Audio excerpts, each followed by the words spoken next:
Chapter 49 Who Zoom In Who. Speeding to the nearest airfield, Barnaby quickly located a scenic tour company, the owner of which was currently checking over his plane.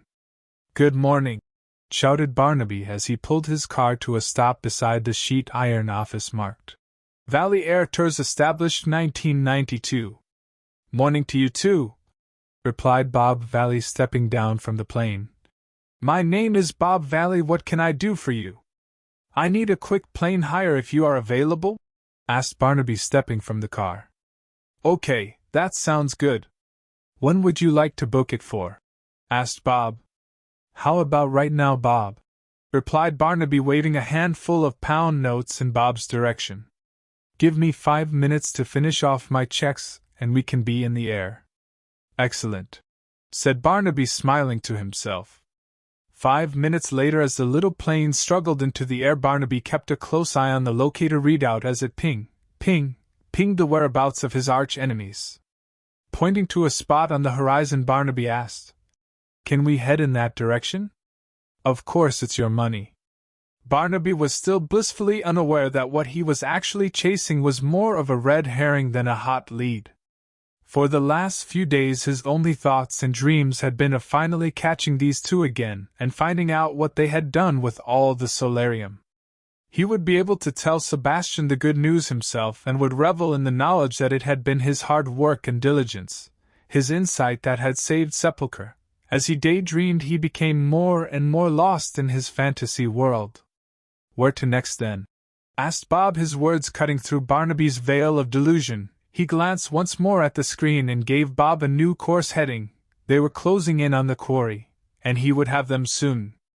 The cat and mouse game went on for another 20 minutes until the mouse started to lose height, going for a landing at City View Airfield. "Follow that plane down," ordered Barnaby, pointing at the little plane ahead. "I'll do what I can, sir," replied Bob. As the wheels touched down, Barnaby looked ahead to spot his quarry. They appeared to have disappeared. "If you're looking for that plane we followed, they've just pulled into that hangar," pointed Bob out the left window. "Excellent work, thank you, Bob." Pulling to a stop behind the quarry, no more than a few seconds after they themselves had stopped, had given them no time to further evade Barnaby. He had them as good as cornered, in his mind at least. "Get out, both of you. It's time you gave me some answers," shouted Barnaby as he walked up to the small plane.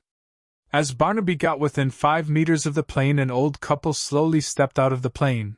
They turned to look at their accuser before saying, "I am not sure what we've done, lovey, but I think you may have us confused with someone else."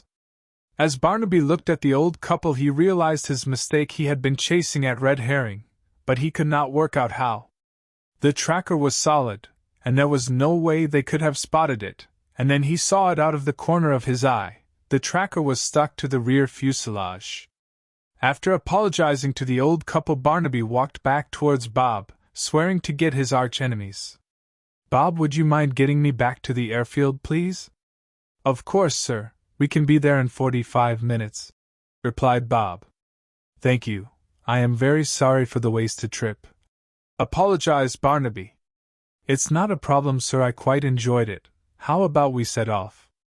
With a strong sense of dejection, Barnaby thanked Bob and waited patiently to get back into the chase.